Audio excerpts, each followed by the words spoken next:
Na semana passada a gente acabou o capítulo 1 de Filipenses, e hoje a gente vai dar início ao capítulo 2. É uma nova sessão, é um novo tema que o apóstolo Paulo vai tratar nessa carta. Contudo, não é um tema totalmente isolado. Os irmãos vão perceber que Paulo dá uma sequência no assunto. No finalzinho do capítulo 1, Paulo terminou o versículo 27 dizendo que a igreja tinha que estar firme, unida, lutando pela fé evangélica. Foi isso que ele falou no finalzinho do capítulo 1. Agora no capítulo 2, ele vai aprofundar um pouco mais desses três temas. Ele falou: vocês têm que estar unidos, vocês têm que estar firmes, vocês têm que lutar pela fé evangélica. Agora a ênfase dele é na questão da unidade. Vocês vão perceber isso. E como eu falei na semana passada, que para Jesus, para Paulo e para os apóstolos, a unidade da igreja, sabe, a comunhão, a irmandade, o amar uns aos outros, o apoiar uns aos outros, isso sempre foi uma bandeira do cristianismo, isso sempre foi uma marca do cristianismo. Infelizmente, com o passar dos anos e dos tempos, o mundo, as ideologias, essa ganância, enfim, a inveja, isso foi invadindo até a igreja, fazendo com que muitos de nós, irmãos em Cristo, igrejas de Jesus, perdesse de vista essa questão de ser unidos, de ser um corpo, de ser uma família, de estar sempre juntos. Então os irmãos vão perceber isso. E outra coisa interessante é que na hora de falar de unidade, Paulo não vai apontar para ele, embora eu vou ler daqui a pouco um trecho aqui que eu anotei sobre o apóstolo Paulo, ele pudesse falar de unidade, de humildade. Ele aponta para Jesus como símbolo da maior unidade que nós deveríamos ter. Então, embora eu pudesse aqui usar vários argumentos para falar que a igreja tem que ser unida e que nós como irmãos devemos nos amar, apoiar uns aos outros, estar juntos, o maior exemplo de união, meu irmão, é Cristo Jesus com o Pai e com o Espírito Santo, a união da Santíssima Trindade, perfeita, plena. E é para isso que Deus quer que a sua igreja esteja sempre unida. Outro detalhe interessante é que na semana passada eu falei que Paulo estava tratando alguns problemas externos da igreja. Paulo diz: fiquem unidos, fiquem firmes, lutem pela fé evangélica, porque tinha gente de fora da igreja atacando a igreja. Agora Paulo vai tratar de problema também, mas o problema agora é interno, o problema agora vem de dentro. Então você vê a igreja de Filipos, uma igreja que está na Bíblia, uma igreja fundada pelo apóstolo Paulo, uma igreja que Paulo amava, tinha problema externo e problema interno. Nada mudou, os anos passaram, as pessoas mudaram, mas os problemas são os mesmos, e nós devemos fazer o quê? Ler a Bíblia, ver o que ela tem para nos dizer, ver o que ela tem para nos ensinar e tomar isso como lição, para que a gente não venha esmorecer, certo? Então, a unidade espiritual da igreja sempre foi uma bandeira do cristianismo. A unidade, claro, ela é uma obra de Deus. Quem nos uniu por meio do Santo Espírito foi o próprio Deus. Mas se a unidade é uma obra de Deus, é Deus que nos une, foi Deus que foi nos chamando e foi nos adicionando cada um aqui a essa igreja. Se Deus é o Deus que faz a unidade, nós temos por obrigação mantê-la, certo? O que eu estou dizendo então é: nós, seres humanos, não podemos gerar unidade. Isso é algo gerado pelo Espírito Santo. Se a gente resolver por livre e espontânea vontade se unir, vamos fazer um grupinho, vamos se unir, vai dar briga, vai dar desentendimento, vai dar discussão. Se na igreja às vezes já dá, quem dirá quando a gente tenta unir um povo sem que haja o Espírito Santo? Então o que eu estou dizendo é: unidade, ela é criada, ela é dada, ela é produzida por Deus.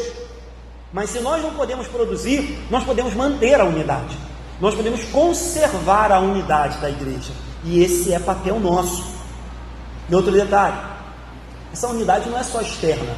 É claro que é bom quando a gente demonstra essa unidade de forma externa, mas essa unidade, ela é muito mais do que algo que parece, ela é algo interno. Essa unidade, ela provém do Espírito Santo.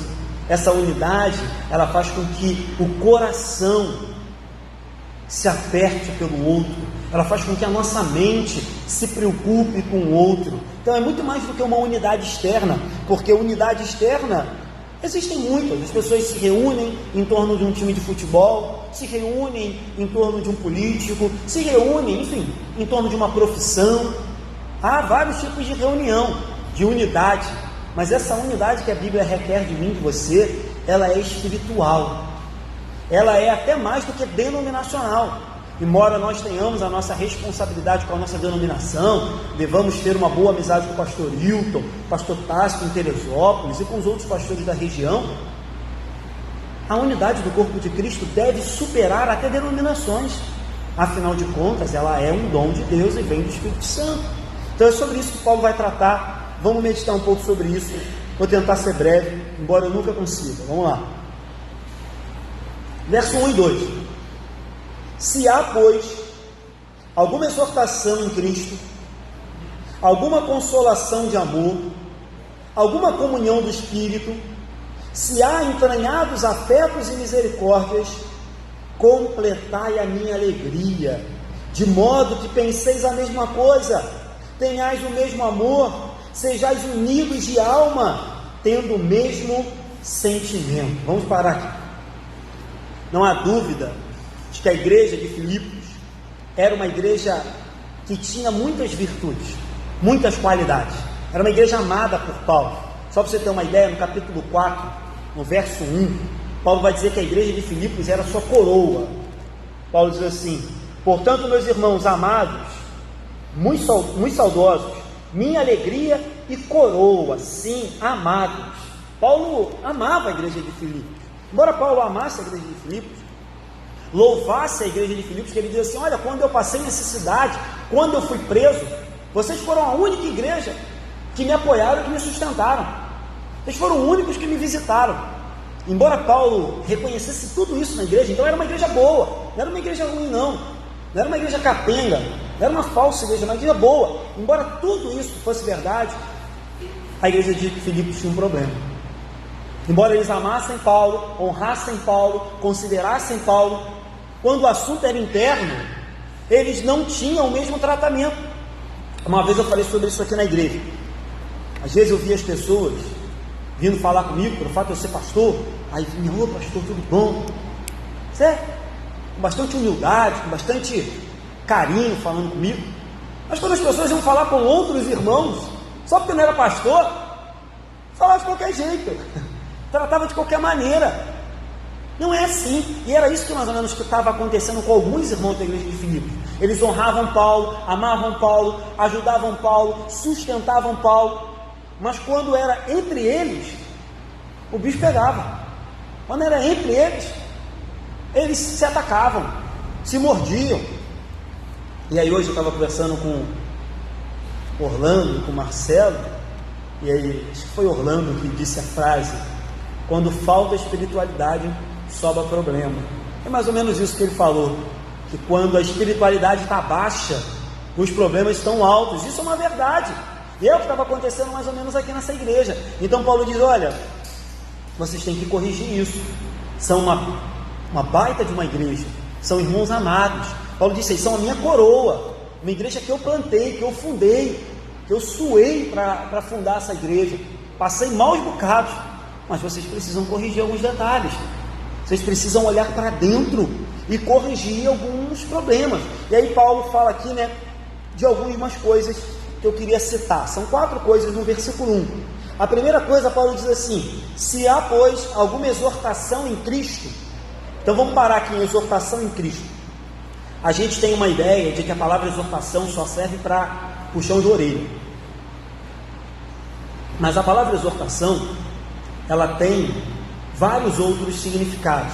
Dentre eles, encorajamento, conforto, ensino, disciplina e exortação propriamente dito. Mas o intuito de Paulo aqui é falar do encorajamento de Cristo, do consolo de Cristo para com os irmãos. Paulo está falando aqui do puxão de orelha. Então Paulo diz assim: olha, se há a exortação de Cristo em vocês, vocês devem viver unidos. Se Cristo é aquele que um dia salvou a cada um dos filipenses, a cada um dos membros dessa igreja, todos vocês têm esse encorajamento que vem de Deus. Todos vocês têm o consolo que vem de Jesus. Então o que está havendo? Tem algo errado. Vocês devem resgatar isso. E aí Paulo segue e diz assim: tem outro pilar aqui. Primeiro pilar, o consolo, o encorajamento, a presença de Cristo. Aí Paulo diz: mas há um outro. se há alguma consolação de amor, Paulo agora lembra e diz assim: olha, vocês não têm só consolo, encorajamento, instrução de Jesus, vocês têm um amor. Cristo é o amor em pessoa. Vocês têm o amor de Deus Pai que habita entre vocês. Um dia vocês foram salvos porque entenderam que Deus amou o mundo de tal maneira que deu seu Filho. Então, se habita entre vocês o amor de Cristo, logo, irmãos, vocês devem amar uns aos outros. Não convém dizer que eu tenho o amor de Cristo, mas não consigo amar o meu irmão em Cristo Jesus. O amor nos leva a suportar uns aos outros. Suportar nos dois sentidos. Suportar de suportamento, por mais que a pessoa seja difícil, você suporta. Mas suportar também no sentido de você dar suporte. A pessoa está caindo, a pessoa está tropeçando, a pessoa está fraca, está passando por problema, você dá suporte. Então o amor nos leva a suportar, o amor nos leva a perdoar. O amor nos leva, embora seja contraditório a palavra, a amar.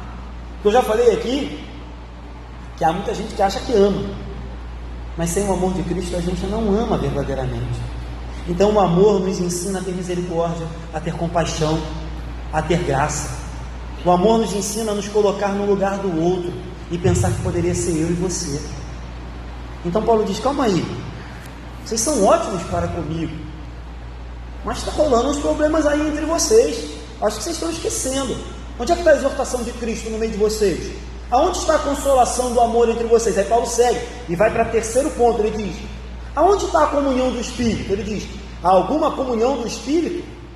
Paulo diz: todos nós somos templo do mesmo Espírito, somos morada do Espírito Santo, e uma vez que Ele habita em nós, Ele nos uniu a Cristo, fato, mas Ele também nos uniu à igreja. Por isso que a gente critica que é impossível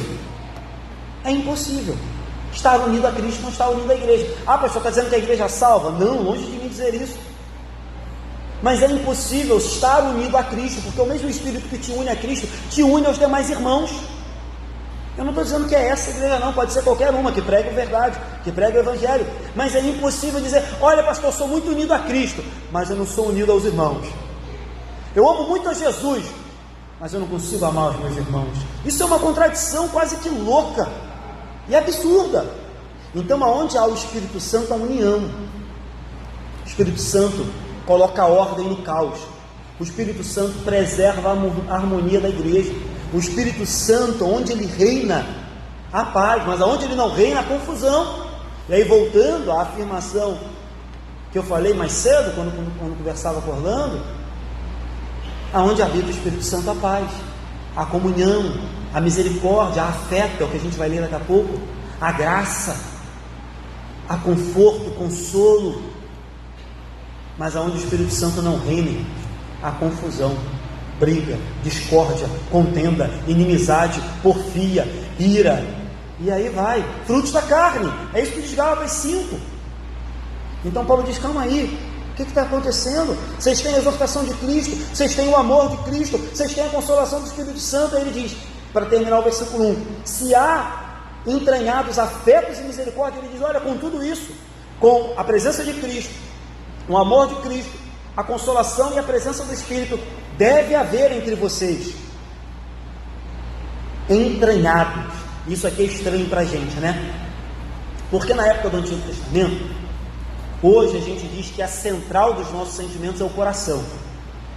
A central dos nossos sentimentos é o coração. Então a mente é a nossa central do corpo. Mas no Antigo Testamento, digamos que a medicina não era tão avançada. E aí já percebeu quando você está nervoso, quando está chegando o dia do casamento, uma coisa importante na sua vida, e dá aquele revertério, a barriga começa a mexer, começa a tremular, você fica até meio com medo de ir na rua. O pessoal muito antigo achava que quando as entranhas começavam a se revirar de nervoso, isso era um sentimento. Por isso que ele diz: se há entranhados afetos e misericórdia. Para a gente isso é um negócio muito doido hoje, porque a gente diria: ó, se o seu coração palpitar, né? Mas para eles não, para eles, olha, quando dá aquele friozinho na barriga, quando começa a embolar tudo, de tão nervoso que você está, de tão apreensivo que você está, é sinal de que há afeto e misericórdia. É sinal de que há algo que vem das entranhas, vem de dentro. É isso que Paulo está dizendo: olha, deve haver isso. Paulo está dizendo para a igreja, para mim, para você, para a igreja de Filipos, é que quando o evangelho não prospera aqui dentro, de nada adianta a gente ir lá para fora. Paulo está dizendo que todo serviço cristão começa dentro da nossa casa. E hoje eu estou falando da nossa casa como se fosse essa igreja, mas aí você aplica na sua casa. De nada adianta ser missionário nos confins da terra, se você não é cristão em casa. De nada adianta dar uma baita de uma oferta, e tomara que você dê para o conselho missionário, se você não estende a mão para o seu irmão que está do seu lado. De nada adianta dar uma oferta ótima, espero que você dê para o abrigo da Pedra de Guaratiba. Você tem um parente seu passando necessidade, você está dando mau testemunho. Todo o evangelho começa dentro de casa. Toda demonstração de espiritualidade começa dentro de casa. E aí, esquecendo as nossas casas e vindo para cá, tem que começar aqui. Porque de nada adianta. A gente deve fazer missões, a gente deve evangelizar, a gente deve convidar as pessoas para vir à casa do Senhor, a gente deve falar do amor de Jesus para as pessoas, mas de nada adianta se não começar aqui. Não adianta. É um espetáculo lamentável quando cristãos atacam uns aos outros. Além de impedir o crescimento espiritual do corpo de Cristo, serve de escândalo, pedra de tropeço para o mundo. Falei disso semana passada. Então, cuidado com isso. É lamentável quando a gente dá mais espaço para a carne do que para o Espírito Santo. E aí Paulo chega no versículo 2 e diz: olha, se há tudo isso em vocês, tragam a memória, lembrem disso, resgatem isso. Aí Paulo diz no 2: completai a minha alegria, de modo que penseis a mesma coisa, tenhais o mesmo amor, sejais unidos de alma, tendo o mesmo sentimento. É como se Paulo dissesse assim: olha, a minha alegria não pode estar completa enquanto no meio de vocês houver discórdia. A minha alegria jamais estará completa enquanto no meio de vocês houver contenda. A minha alegria jamais estará completa, embora eu louve a Deus pela igreja de vocês, enquanto no meio de vocês não houver exortação de Cristo, consolação de amor, comunhão de espírito e entranhados afetos e misericórdia. Paulo diz: completem a minha alegria, completem a minha alegria.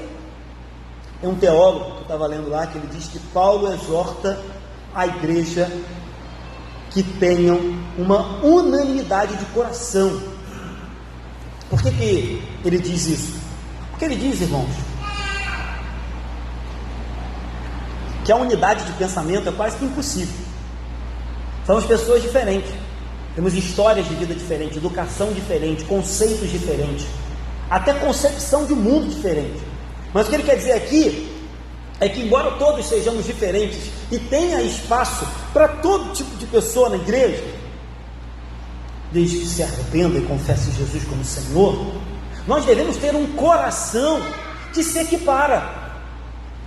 Embora um goste de A, outro goste de B, um torça para o time A, outro torce para o C, um gosta de música mais agitada, outro gosta de mais lenta, um prefere quando o pastor fala mais alto, outro quando fala mais baixo. Que importa? Isso é bobagem, isso é indiferente, desde que tenhamos um coração unido, parecido com o de Jesus. Então a unidade de pensamento realmente é algo muito difícil, é muito difícil de obter. Mas quando toda uma igreja começa a pensar ou sentir a semelhança de Jesus Cristo, aí, meu irmão, nada pode nos separar, nada pode nos prejudicar, nada pode nos colocar uns contra os outros, porque se temos o mesmo sentimento e pensamento que Jesus, é impossível. Então, Bruce Barton diz que ter uma só mente não significa que todos os crentes têm que concordar em tudo, mas que todos os crentes têm que tentar em tudo ter a atitude de Jesus. Então, ter o mesmo pensamento não significa que você tem que concordar em tudo com o seu pastor, mas significa que dessa porta para dentro, principalmente, você tem que se perguntar: qual seria a atitude de Jesus? O que Jesus faria? O que Jesus falaria? Como ele se portaria? Como Jesus lidaria com isso? Porque essa tem que ser a nossa prioridade. Os irmãos da igreja de Filipos precisavam ter amor uns pelos outros, assim como eles tinham por Paulo, assim como eles diziam que tinham por Cristo. E aí Paulo diz: olha, lembrem do passado, lembrem do que eu vos ensinei. E a igreja de hoje em dia, e aí eu falo para a gente e para todas as igrejas por aí afora, precisa também resgatar essa unidade. Nós precisamos entender que a igreja é uma família e não um botequim onde as pessoas brigam toda hora. A gente precisa entender que a igreja é um coro onde a gente canta junto e não onde a gente disputa lugar. A igreja tem que entender que os crentes, eles cooperam e não disputam, não concorrem. A gente tem que entender que Deus nos diz que somos um corpo, e o corpo bem ajustado trabalha junto. É isso que a gente precisa entender. Somos igreja e não uma instituição, embora tenhamos CNPJ. Somos uma igreja, e algo tem que nos diferenciar de todas as demais instituições desse mundo, porque senão a gente se equipara ao mundo. Então Paulo deixou aqui para a gente 4 pontos que nós devemos atentar para a unidade: exortação de Cristo, consolação de amor, comunhão do Espírito e entranhados afetos e misericórdias. E aí vamos seguir 3 e 4 para a gente caminhar para o final. Nada façais por partidarismo ou vanglória, mas por humildade, considerando, olha que coisa difícil, irmãos, cada um os outros superiores a si mesmo. Não tenha cada um em vista o que é propriamente seu, senão também cada qual o que é dos outros. Vamos parar aqui, vamos explicar aqui. A conclusão de Paulo é bem natural, ele termina com uma ordem, e é uma ordem tripla. Se você prestar atenção, ele diz assim: nada façais, então é façais, ou não considerai nada ou superior ao outro. E aí ele segue e diz assim: não tenha cada um em vista o que é seu, senão o que é do próximo. Então ele dá aqui 3 ordens. Ele diz que nós não devemos ter partidarismo ou vanglória, devemos nos portar com humildade, e por último, considerar o outro maior do que nós mesmos. Então Paulo traz aqui 3 ordens: unidade, humildade, solicitude. Semana passada ele trouxe algumas também, hoje ele traz de novo. Então Paulo diz assim: olha, vocês querem ter unidade? É necessário ter humildade e ter solicitude. Então vamos meditar um pouquinho nisso aqui rapidamente.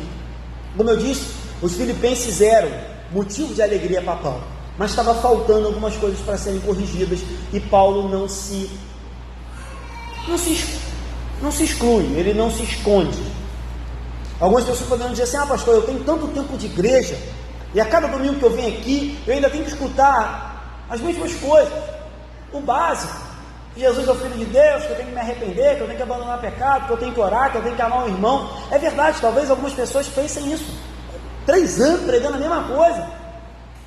Mas o apóstolo Paulo estava falando para uma igreja que ele dizia que era a coroa do ministério dele, e ainda assim ele puxava a orelha e apontava onde eles deveriam melhorar. Já falei isso aqui na igreja: a gente tem que melhorar sempre. No dia que eu subir nesse púlpito e não falar que vocês têm que melhorar, algo está errado. Deus tem que vir então arrebatar a gente, levar para o céu. No dia que eu subir aqui e não entender que eu tenho que melhorar, e que a gente tem que a cada vez ser mais parecido com Jesus, tem algo errado. Então talvez alguém pense assim: poxa, mas eu tenho tanto tempo de igreja. Se o apóstolo Paulo, quando escreveu para a igreja de Filipos, ele fez questão de corrigir alguns detalhes, irmãos. Esse é o nosso papel: ficar aqui nos corrigindo, nos consertando, melhorando, nos edificando, nos consolando até que Jesus volte. Porque senão, se acharmos que já somos perfeitos, podemos pedir, quem sabe, para Deus antecipar a nossa ida. Outra coisa legal é que Paulo podia dizer assim: olha, ele disse isso no capítulo 1, ore pela minha libertação. Ele pediu que orassem para ele ser solto. Mas olha que legal, quando ele vai falar de como ele queria ter a alegria completa, ele não diz: olha, ore, porque se eu for solto, a minha alegria vai ser completa.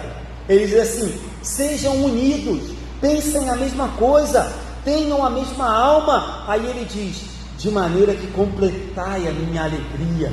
É muito legal isso, porque Paulo tinha como motivo da sua alegria o crescimento da igreja, e não a liberdade dele em primeiro lugar. Ele podia pensar em primeiro lugar nele, mas ele diz, olha, querem me deixar alegre? Vivam unidos.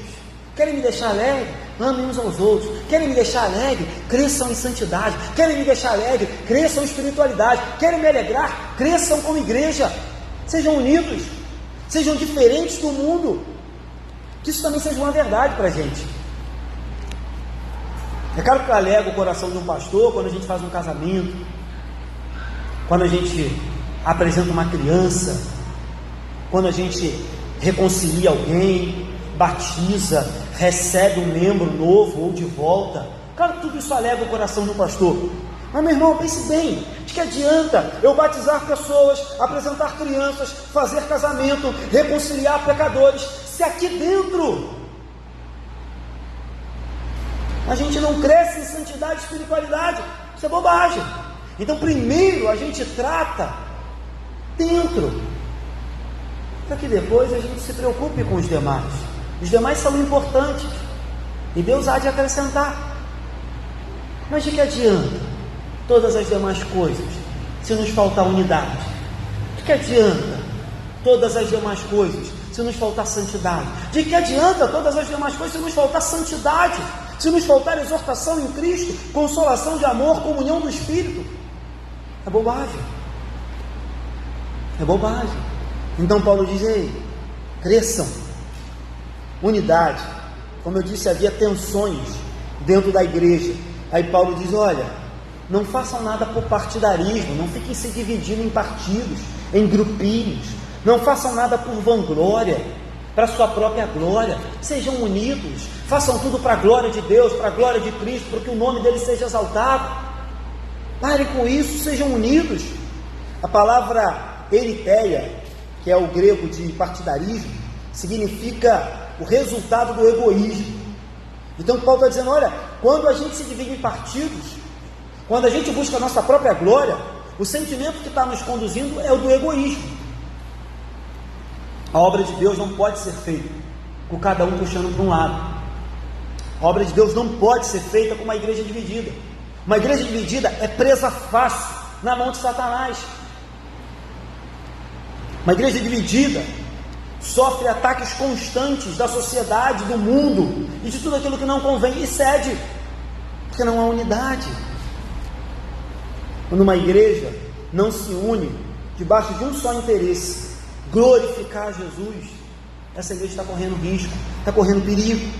Então Paulo disse semana passada, ficai firmes, mas ele disse também, combatei o bom combate, lutando pela fé evangélica. Então não basta estar firme contra os perigos que o mundo nos apresenta, é necessário estar unidos, não por partidarismo e nem por vanglória. Aí Paulo diz, mas por humildade. E aí eu disse que não existe unidade sem humildade. Não existe unidade sem humildade. Por quê? Porque quem não é humilde não quer estar unido. Porque para haver unidade tem que haver submissão. Para que num casamento haja uma unidade perfeita, o marido tem que ceder em alguma coisa, se submeter em alguma coisa, a esposa tem que ceder em alguma coisa e se submeter em alguma coisa, e aí devagar vai se formando uma unidade. O problema é que quando a pessoa não é humilde, ela não quer se submeter a ninguém, e aí é difícil ter unidade. Quando cada um quer ser dono do seu próprio nariz, quando cada um quer mandar na obra de Deus, quando cada um quer fazer a sua obra, em vez de fazer a obra de Deus. Por quê? Porque a soberba destrói. Aí Paulo diz, sejam humildes. Sem humildade, vocês não vão ser unidos nunca. Quando a graça de Deus transforma o nosso coração, a gente entende o que é ser humilde. A humildade vem quando a gente entende quem Deus é de verdade e quem nós somos de verdade. Quando a gente entende que não somos nada sem a graça de Deus, quando a gente entende que se não fosse o Espírito Santo a gente estava perdido, que se não fosse a misericórdia de Deus a gente estava aí no mundão, fazendo tudo de mais maldito que tem, Quando a gente entende isso, a gente entende que é humildade. Quando a gente olha para Deus, olha para a gente e vê quanto Deus foi bom, a gente começa a ser humilde, não fazendo nada por vanglória ou por partidarismo. Aí a gente começa a amar, honrar o próximo e ser unido. Provavelmente Paulo falava isso com autoridade. Só para você ter uma ideia, em 1 Coríntios 15, Paulo diz que ele era o menor dos apóstolos. Mais à frente, em Efésios, ele diz que ele era o menor dos menores de todos os santos. Efésios 3. E lá em 1 Timóteo capítulo 1, ele diz que de todos os pecadores ele era o principal. Paulo entendeu que era humildade, se colocar abaixo de todos, mesmo sabendo, irmãos, que ele era o maior apóstolo, o maior evangelista, o maior pregador, o maior escritor do Novo Testamento, o maior plantador de igrejas. Era Paulo. Ele diz: eu sou o menor. E por último, Paulo diz: considerando cada um aos outros superiores a si mesmo. A solicitude é estar sempre pronto para estender a mão àqueles que precisam. E ela é quase que natural quando a gente entende que há exortação de Cristo, comunhão do Espírito, consolação do amor, ou vice-versa, quando há afetos e misericórdia entre nós, quando há unidade, quando há humildade. É quase que natural ser solícito, ter solicitude. É quase que natural estar pronto para estender a mão para o nosso irmão. Uma coisa provém da outra.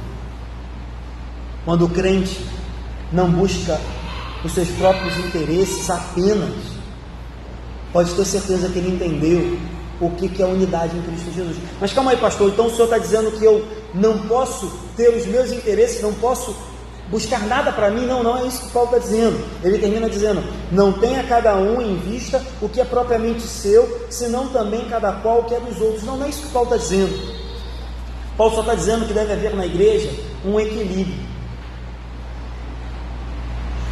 Se você for por aí afora, você vai aprender que é cada um por si e Deus por todos, e salve-se quem puder. Ninguém ajuda ninguém, ninguém dá oportunidade para ninguém, ninguém pensa em ninguém. Mas aí vem Paulo e diz: olha, faz o seguinte, considere o outro superior a você. Faz o seguinte, pense na sua vida, sim, claro, pense nela, mas não tenha apenas em vista o que é seu. Pense também no outro, pense no irmão. Para fechar, o que Paulo está nos dizendo é: olhe para Cristo, perceba o quanto ele amou esse irmão que está do seu lado, perceba o quanto ele amou esse irmão que está afastado. Olhe para Cristo e perceba que ele derramou o sangue dele por aquele irmão que está desanimado.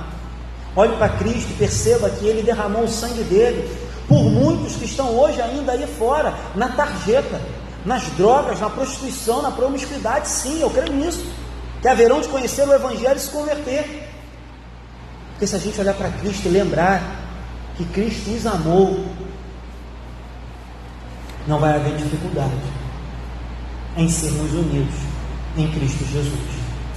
Não vai haver unidade de passar por cima de algumas coisas que são bobagem, em amor a Cristo e ao próximo.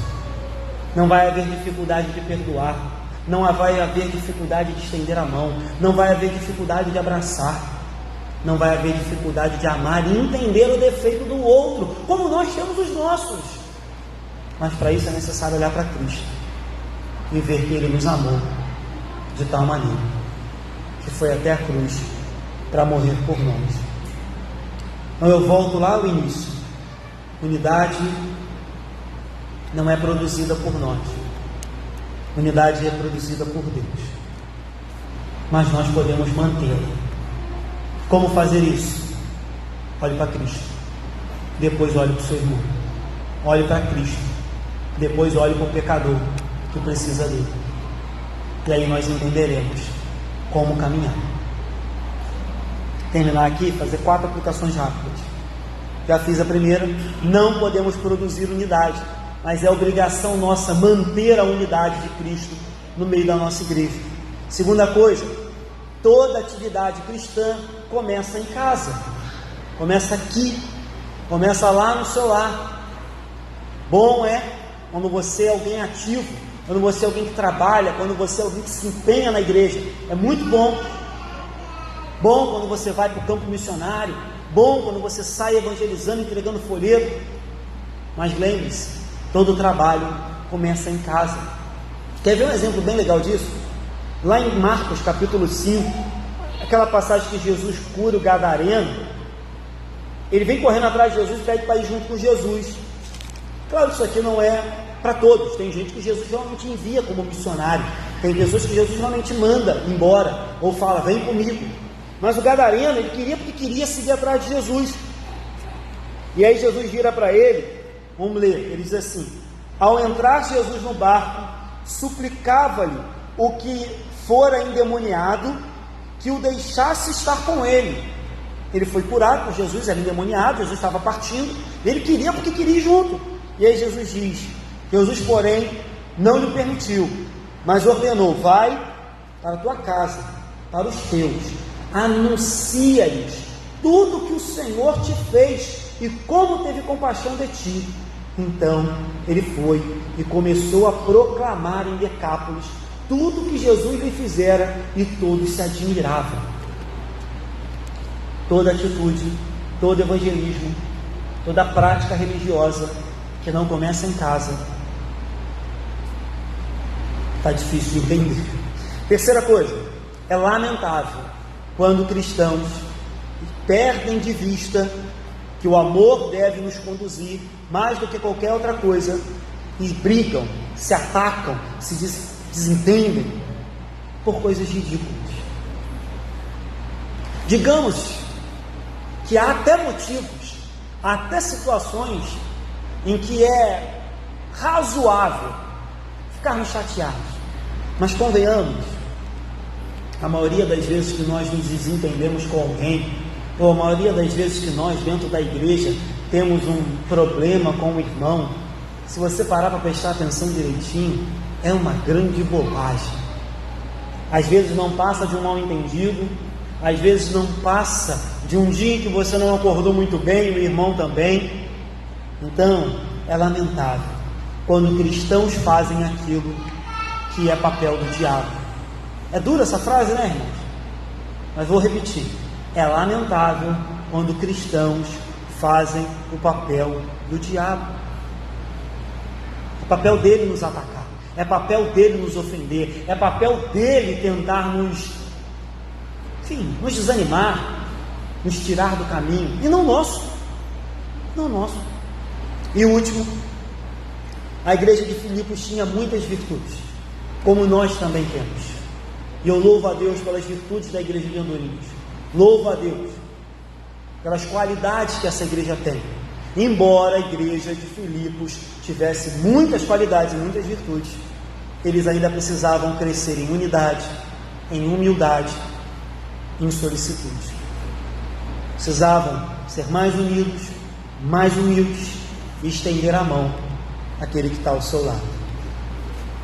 Que cada um de nós nessa noite possa perguntar a Deus o que tem faltado em nós, o que tem faltado na nossa vida, o que tem faltado no nosso ministério, o que tem faltado no nosso caráter, o que tem faltado na nossa vida cristã, e que a gente possa usar esse ano, quem sabe, para buscar isso. Dizer, Senhor, sim, eu reconheço aí, eu tenho qualidades, eu tenho virtudes, eu reconheço que isso aqui que eu tenho foi o Senhor que me deu. Eu não tinha isso antes de encontrar a Jesus, eu não tinha isso antes do Espírito habitar em mim. Mas, Senhor, me sonde, vê se há em mim algum caminho mau, me diz o que eu preciso melhorar. Porque se a igreja de Filipos, que tinha Paulo como seu fundador, precisava melhorar, com certeza nós temos ainda também o que melhorar. Mas, com certeza Deus nos dará sabedoria, graça e oportunidade de melhorar para a glória do nome dele. Amém?